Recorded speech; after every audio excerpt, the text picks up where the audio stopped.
Before you keep scrolling, give me 60 seconds. What you're about to hear didn't happen in a movie. It happened in a mansion with marble floors so polished you could see your own reflection in them, and underneath all that shine was a room full of people who had forgotten what decency looked like. It started with a scream nobody wanted to admit they heard. It started with a young woman who had nowhere left to run and a whip that should have stayed in a display case. But it did not end the way anyone in that ballroom expected, not the guests hiding behind their champagne glasses, and certainly not the woman holding the whip.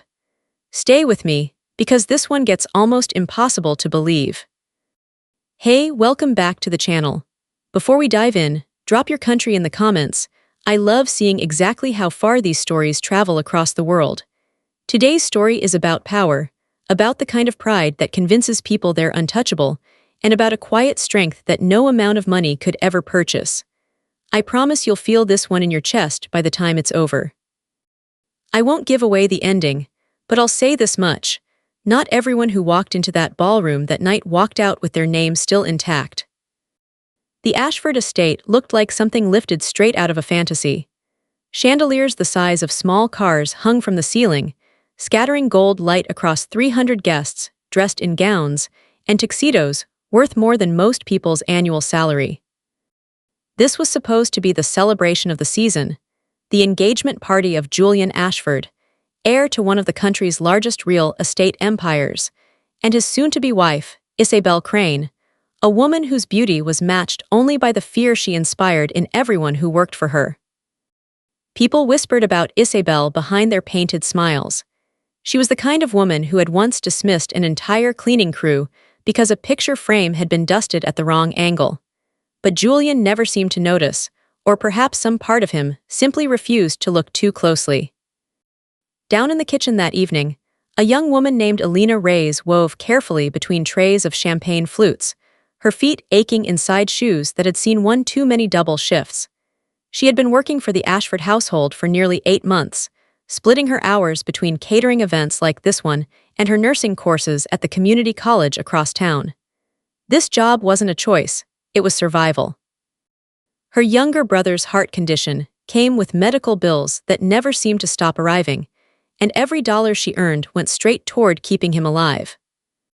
Elena had grown used to the particular loneliness of rooms like this one.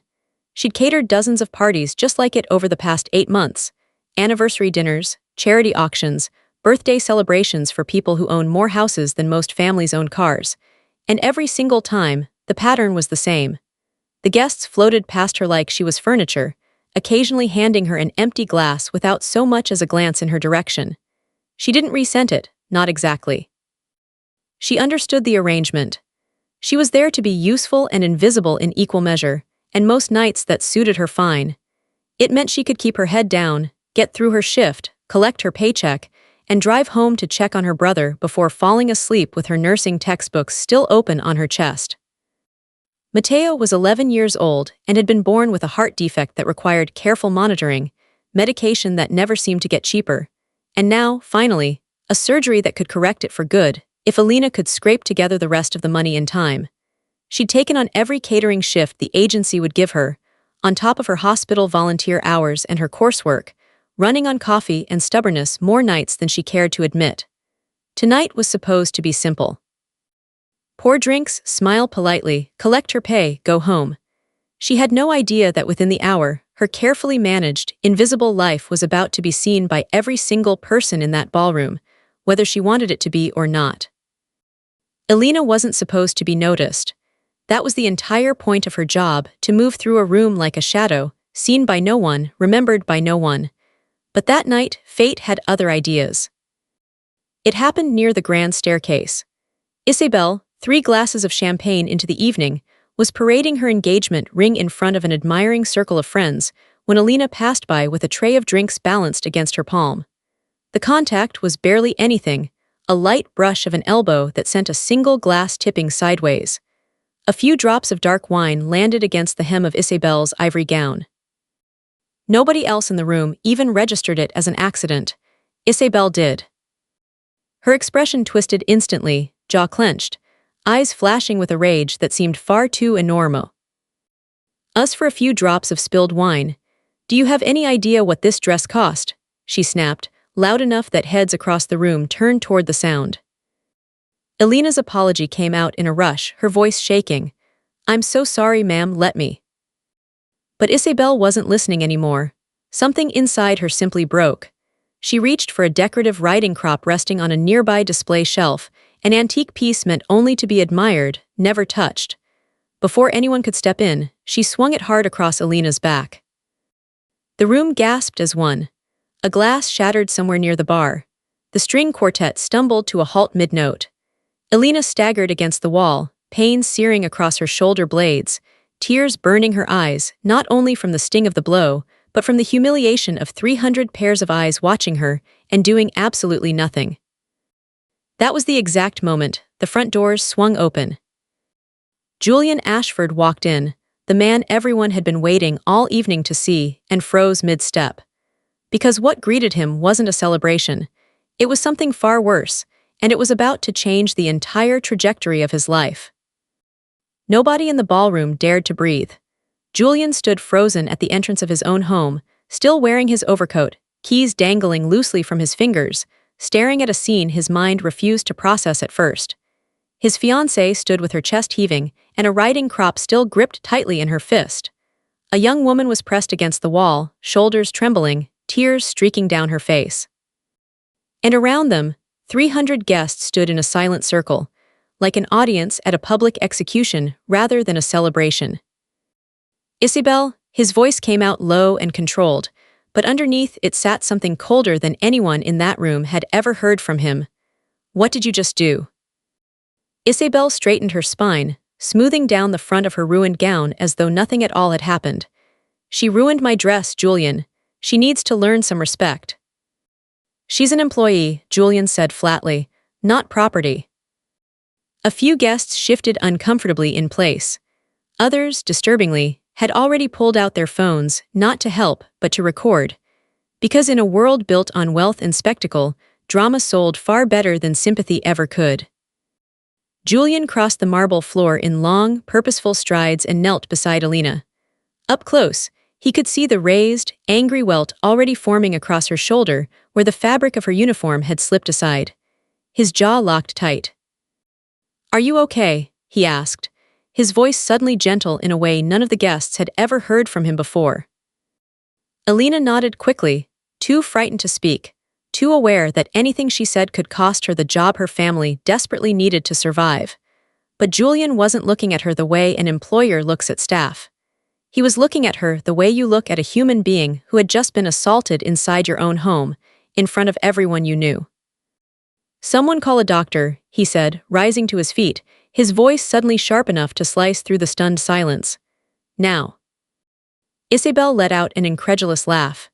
"Julian, are you seriously making a scene over the help?" The word landed across the room like a slap. Julian turned toward her slowly. "Say that again." Emboldened by the champagne and years of never once facing consequences, Isabel didn't back down. "You heard me. She's staff. This is literally what staff is for, to serve us, not to embarrass us in front of everyone we know." Murmurs rippled through the crowd. Some guests looked away, uncomfortable. Others, disturbingly, nodded along in quiet agreement, people who had grown up in the very same gilded world Isabel had, where cruelty toward working people was simply background noise. A few of the younger guests had already started filming again, their phones angled toward Julian now instead of Elena, sensing that the real story of the night had just shifted. A woman near the bar whispered something to her husband, who quietly shook his head. Someone near the staircase said, just loud enough to be heard, "This is exactly why I stopped inviting her family to things." Nobody stepped forward to physically intervene. That kind of courage was rarer than the champagne being poured, but the tide in the room had visibly turned, and Isabel, for the first time all evening, seemed to sense it. But not everyone agreed. Not Julian's grandmother, seated near the front of the room, who rose from her chair with the quiet authority of a woman who had helped build this family's fortune from absolutely nothing decades earlier. "Julian," she said, her voice calm and unshaken, "I think it's time everyone in this room learned the truth about how this family actually began." The ballroom went utterly silent, because nobody, not even Julian, had any idea what she was about to reveal. Margaret Ashford, 83 years old, and far sharper than most people in that room ever gave her credit for, moved slowly toward the center of the ballroom, her cane tapping against the marble with each deliberate step. For the first time all evening, every single guest gave her their complete, undivided attention. 60 years ago, she began, I was a housemaid, not a guest at a party like this one, not someone's fiancée dripping in diamonds. I scrubbed floors in a house very much like this one, for a family very much like the one standing in front of you tonight. Gasps rippled outward across the crowd. Isabel's face drained of color. I was 17, Margaret continued, working to support my mother after my father passed away. One night, much like tonight, I made a small mistake while serving dinner. I spilled soup on a woman's dress, and she struck me exactly the way you struck this young woman tonight. She turned, her gaze settling directly on Isabel. The difference is that woman's son saw exactly what his mother had done to me, and instead of looking away, instead of pretending it was normal, he stood up. He dismissed the staff members who had mistreated me. He paid for my education. And years later, her voice cracked slightly under the weight of memory, he married me. That man was Julian's grandfather. The entire ballroom fell into stunned, breathless silence. The cameras that had been filming for gossip now captured something far more powerful than scandal. This family, Margaret said, turning to address the crowd, was built by two people who understood that dignity has absolutely nothing to do with the size of someone's bank account. That kindness costs nothing, and cruelty costs everything. Her eyes returned to Isabel. You just proved, in front of every important person in the city, exactly who you really are. Isabel's hands began to tremble. The writing crop slipped from her fingers and clattered against the marble floor. Julian stepped forward, standing beside his grandmother, beside Alina, not beside the woman he had proposed to only 3 months earlier. I think, he said quietly, this engagement is over. Isabel's carefully constructed world, built on status, on cruelty disguised as confidence, on the silence of people too comfortable to speak up, began to crumble in front of everyone who had ever mattered to her social standing.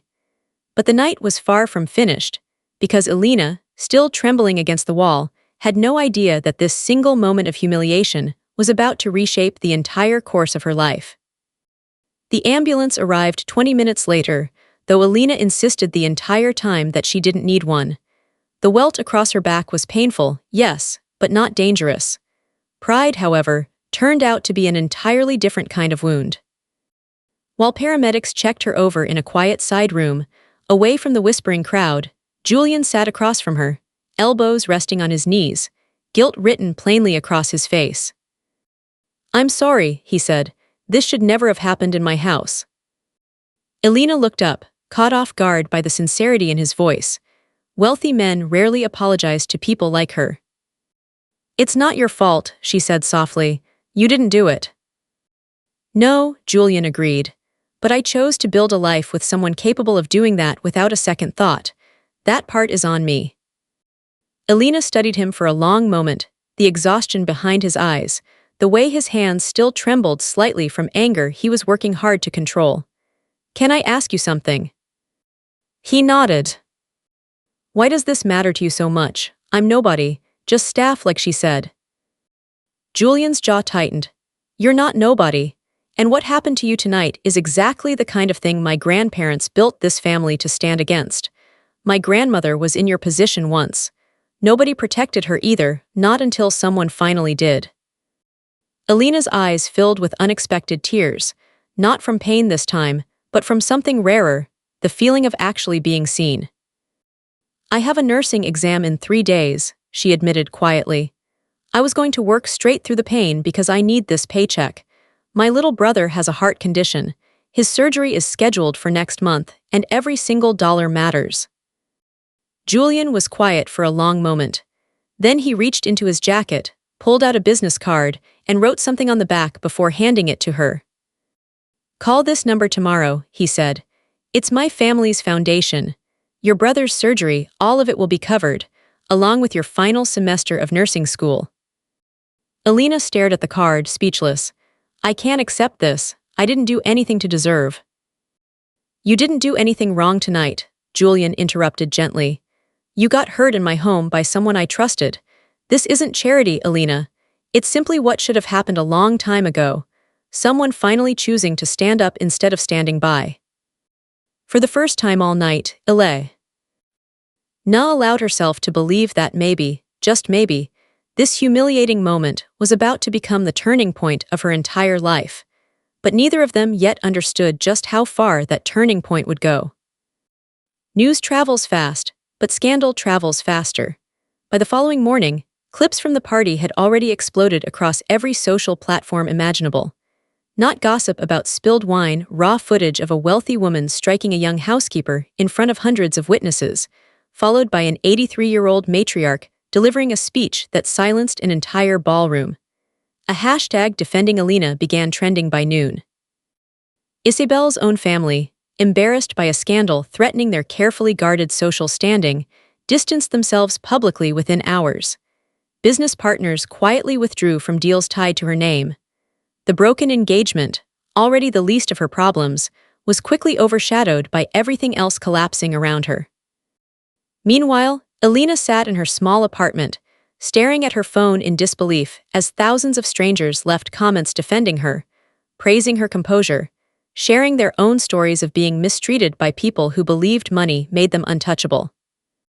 Reporters had already found her building by mid-morning, two of them waiting near the mailboxes with cameras slung over their shoulders, hoping for a comment she wasn't ready to give.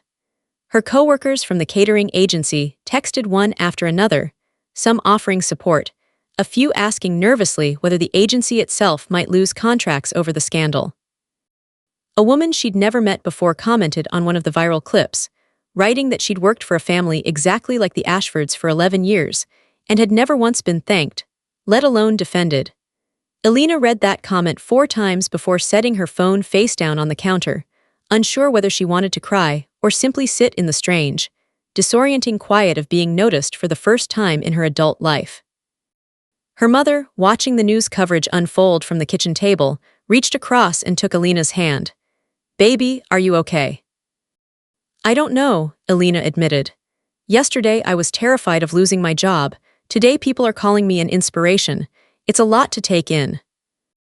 Her phone buzzed again, a text from Julian. "How are you feeling today? No pressure to respond, just wanted to check in." She smiled faintly and typed back a simple thank you, still processing how quickly everything around her had shifted. Across the city, Julian sat in his office watching his family's foundation coordinate Alina's brother's surgery with the city's top pediatric cardiologist. But something else weighed on his mind, a realization he hadn't expected to arrive at so soon after ending his engagement. He kept replaying Alina's face in his mind, not the tears from the pain, but the quiet dignity she'd carried even while being humiliated in front of strangers, the way she refused to blame him, the way she thought of her brother before she thought of herself. Even then, it wasn't romantic, not yet. It was something quieter. Recognition. The same recognition his grandfather must have felt 60 years earlier, watching a young housemaid endure cruelty with more grace than the people mistreating her could ever hope to understand. He picked up his phone and called his grandmother. "I think," he said, "I finally understand what you meant last night." Margaret's voice was warm on the other end. "About what, dear?" "About choosing people for their character, not their circumstances." There was a pause, then a soft, knowing laugh. "Took you long enough." Neither of them knew that 3 states away, Isabel was about to make one final, desperate move to salvage what remained of her reputation, and it would only make everything so much worse. Isabel wasn't used to losing. 3 days after the party, she sat in her lawyer's office, seething, as her assistant scrolled through headline after headline dragging her name through the mud. Heiress caught on camera whipping housekeeper. Ashford engagement ends in scandal. The night old money showed its true colors. "I want a statement drafted," Isabel snapped. "Something about the maid provoking me, something about staff members exaggerating for sympathy." Her lawyer, a cautious man who had represented the family for years, hesitated. "Isabel, there's footage, multiple angles, I don't think." "I don't care what you think," she cut him off. I need my reputation back. But reputation, once shattered by one's own hand, rarely repairs itself through denial. That evening, Isabel released a public statement claiming Alina had deliberately provoked her and that the video had been taken wildly out of context. It backfired instantly. Within hours, more footage surfaced, this time from a guest's phone, capturing the moments leading up to the incident in painful clarity. Alina hadn't provoked anything. She'd been doing her job, and a small accident had triggered violence from a woman accustomed to controlling everyone around her. The backlash only intensified. Sponsors tied to Isabel's family's hotel chain issued statements distancing themselves. Her closest friends, worried about their own reputations, quietly stopped returning her calls. Even her hairdresser, someone Isabel had considered practically a confidant for years, canceled her standing weekly appointment over email, citing a scheduling conflict that both women understood wasn't real. For the first time in her adult life, Isabel found herself facing consequences that money couldn't quietly smooth over. She'd spent years learning exactly how to navigate small scandals, a public argument here, an unflattering photo there, always with the same playbook. Deny, distract, wait for the news cycle to move on to someone else. But this time, the story refused to fade. Every week seemed to bring a fresh wave of attention, another interview clip resurfacing, another business partner releasing a carefully worded statement about shared values that no longer aligned. She began describing it to her lawyer as a witch hunt. Privately, in the quiet hours when no one else was watching, she was starting to understand it as something closer to a mirror. Meanwhile, Alina received an unexpected message, not from Julian this time, but from a local news producer requesting an interview. She almost declined, uncomfortable with sudden attention, but her mother gently encouraged her. "Baby, your story could help someone else who's too scared to speak up," she said. "You don't have to be angry, just be honest." The interview aired 2 nights later. Alina spoke calmly, without bitterness, describing not just the assault itself, but the years of quiet mistreatment that so many domestic workers experience without anyone ever noticing or caring. She spoke about her brother's heart condition, her dream of becoming a pediatric nurse, and how one moment of cruelty had unexpectedly opened a door to kindness she never saw coming. The interview went viral for entirely different reasons than the original video, not outrage this time, but genuine admiration. Viewers didn't see a victim. They saw a young woman with strength, humility, and purpose. Julian watched the interview alone in his apartment, unable to look away. When it ended, he sat in silence for a long moment before texting her, "You didn't have to do that interview, but I'm glad you did. You told the truth without losing yourself in anger. That's rare." Alina's reply came a few minutes later. "I learned that from watching your grandmother at the party. She didn't yell. She just told the truth, and it was louder than anything else in that room." Neither of them knew yet that this simple exchange of quiet admiration was about to grow into something far bigger than either of them expected. Weeks passed. Alina's brother's surgery was a success, a quiet, private moment far from the cameras and headlines that had defined the previous month. Watching her little brother open his eyes in the recovery room, color slowly returning to his cheeks for the first time in years, Alina finally allowed herself to cry. Not from pain or humiliation this time, but from overwhelming relief and gratitude. Julian visited the hospital that same day, not for publicity, but quietly, almost hesitantly, carrying a small stuffed bear for her brother. "You didn't have to come," Alina said softly, meeting him in the hallway. "I wanted to," Julian replied. "How's he doing?" "Better than we ever hoped." Her voice cracked slightly. "Thank you for everything. I still don't know how I'll ever repay this." "You don't owe me anything," Julian said firmly. "This should have happened long before that party. No one should have to work multiple jobs while going to nursing school just to help their family survive. The system failed you long before Isabel ever did." Alina studied him for a long moment. "You've changed since that night." Julian let out a quiet, almost embarrassed laugh. "I think I finally started paying attention to things I used to overlook. My grandmother always said wealth reveals character, it doesn't build it. I think I forgot that for a while." Over the following weeks, their relationship shifted slowly and naturally.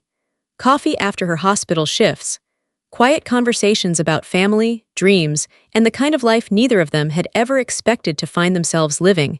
It wasn't rushed or dramatic.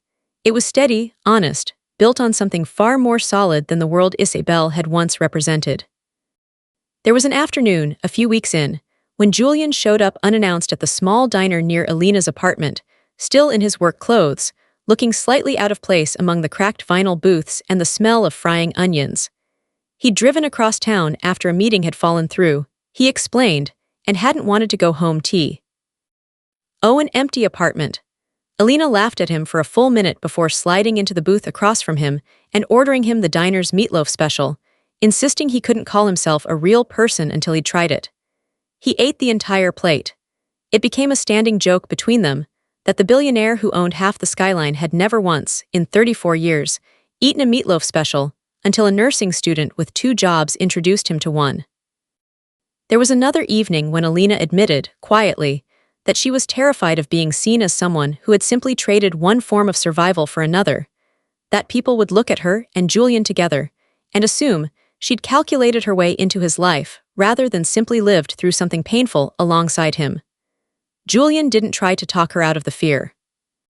He just listened, and then told her that the people whose opinions actually mattered had already seen exactly who she was, long before any of this began. It wasn't a grand gesture. It was just honesty, offered quietly across a kitchen table, and it was exactly what she needed to hear. Meanwhile, Isabel's life continued to unravel.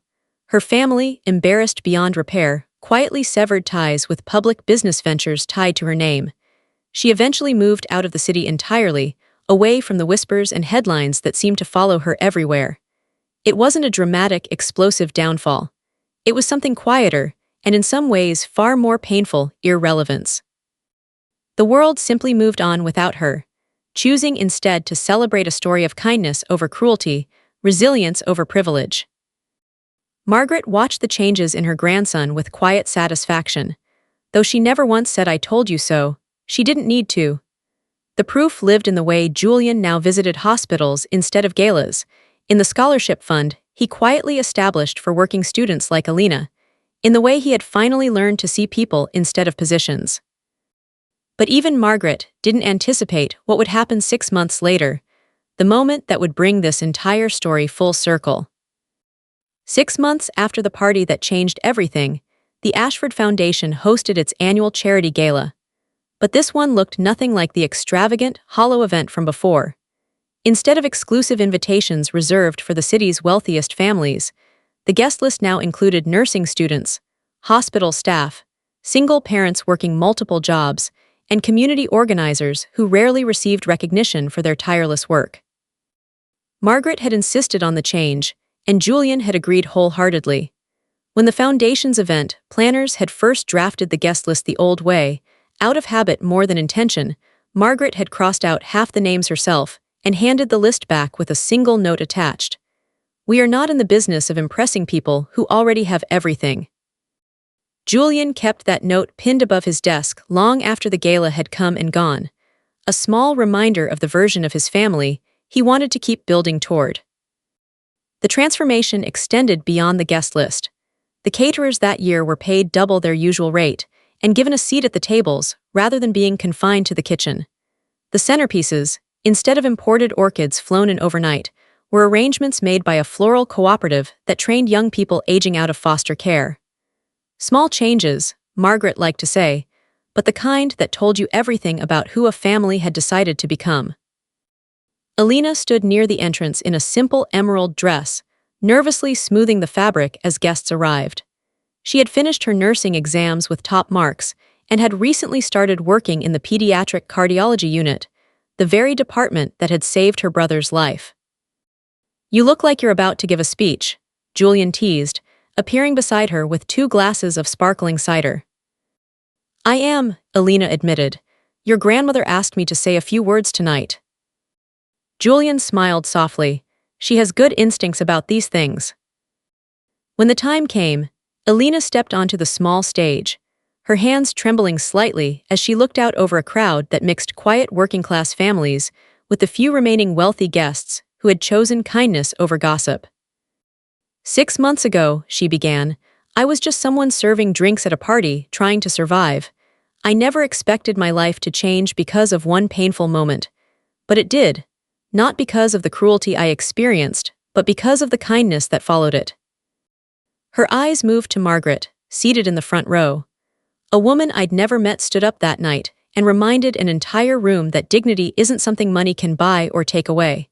She taught me that speaking the truth, even when your voice shakes, is more powerful than staying silent out of fear. Her gaze shifted to Julian, and a man who could have looked away, who could H. Ave protected his own reputation, instead of standing up for someone he barely knew, chose kindness instead. That choice didn't just change my life. It saved my brother's life. The room fell into a silence heavier than any applause. Tonight isn't about that painful moment anymore, Elena continued, her voice growing steadier with every word. It's about what we choose to do after painful moments happen. We can let cruelty define us, or we can let kindness redefine everything that comes after. Applause filled the room, warm, genuine, nothing like the polite, hollow claps of Isabel's old social circle. This was real, earned, human. As Elena stepped down from the stage, Julian met her at the bottom, taking her hand gently. "That was beautiful," he said. "I meant every word," she replied softly. Neither of them noticed Margaret watching from across the room, tears of quiet pride in her eyes, remembering another young woman decades earlier who had once stood in a very similar spotlight, humiliated, then healed, then finally, unmistakably, home. A year later, on a quiet spring afternoon, Julian proposed to Elena, not with an extravagant public spectacle, but in a small community garden the Ashford Foundation had helped build near the hospital where she worked. "I don't need a big ring or a big party," Elena had told him earlier that week. "I just need this to feel real." So Julian kept it simple. Just the two of them, surrounded by tulips and the quiet hum of the city, his grandmother's old engagement ring, the same one Margaret had worn 60 years earlier, now resting in his palm. "You once told me you didn't know how to repay me for helping your brother," Julian said, kneeling in the soft grass. "You never owed me anything, Elena. But if you'll let me, I'd like to spend the rest of my life earning the privilege of standing beside you." Elena, tears streaming down her face, could only nod, unable to find words strong enough for the moment. Their wedding, held months later, looked nothing like the lavish spectacle that had once defined the Ashford family's public image. Nurses stood beside business executives. Hospital cafeteria workers sat next to old family friends. Elena's mother cried through the entire ceremony, overwhelmed with gratitude for a life she never could have imagined for her daughter. Margaret, now in her final years, sat in the front row, watching history quietly repeat itself in the most beautiful way possible. Cruelty transformed into compassion, humiliation transformed into hope, tragedy rewritten into triumph. Matteo, 13 by then and fully recovered, stood at the front as his sister's ring-bearer, grinning through the entire ceremony like he already understood how much of his own life had been shaped by that one terrible night at a party he'd never even attended. Elena's mother had sewn part of her own wedding dress, decades old and carefully preserved, into the hem of Elena's gown, a quiet thread connecting one generation's survival to the next. There was no press line, no curated photo release. Just people who had genuinely earned their place in the room, celebrating two people who had found each other through the wreckage of a night neither of them would have chosen. At the reception, Margaret stood to give a short toast, her hands steady despite her age. "I once stood exactly where this young woman stood," she told the room, "humiliated in front of strangers, certain my life was over. It wasn't over. It was only just beginning. I hope you all remember that the worst night of your life rarely gets the final word." She raised her glass, and the room rose with her, and for a moment it felt like the entire family's history had folded neatly into a single evening. Isabel, watching a brief clip of the wedding announcement online from her quiet, isolated new life, felt something she rarely allowed herself to feel: regret. Not because she'd lost Julian's wealth or status, but because she finally understood, far too late, that the moment she raised that riding crop, she hadn't just struck Elena. She had revealed exactly who she really was, and that truth could never be undone. Years later, Elena stood in the very same ballroom where everything had once gone so terribly wrong, now transformed permanently into a community center for working families, funded entirely by the Ashford Foundation. Her own daughter, 5 years old, tugged at her sleeve, pointing toward a small plaque near the entrance. "Mommy, what does this say?" Elena knelt down and read the words softly to her daughter. "Dignity is never determined by circumstance. Kindness costs nothing, but its absence costs everything." "This is where Mommy's whole life changed," Elena explained gently. "Something painful happened here once, but because of it, so many good things happened after." Her daughter looked up curious. "Was it scary?" "Very," Elena admitted, "but sometimes the scariest moments teach us the most important lessons, that we're stronger than we think, and that kindness always outlasts cruelty, even when it doesn't feel that way at first." Julian joined them a moment later, lifting their daughter into his arms, watching his wife with the same quiet admiration he'd felt since the very first night they met. Under circumstances neither of them would have chosen, yet neither of them would ever wish away. Because sometimes the worst moment of someone's life becomes the beginning of their greatest story. Not despite the pain, but because of how they chose to rise above it. If this story touched you today, hit that like button. It genuinely helps this channel reach more people who need to hear stories like this one. Subscribe if you haven't already, because we share powerful, emotional stories just like this every single week.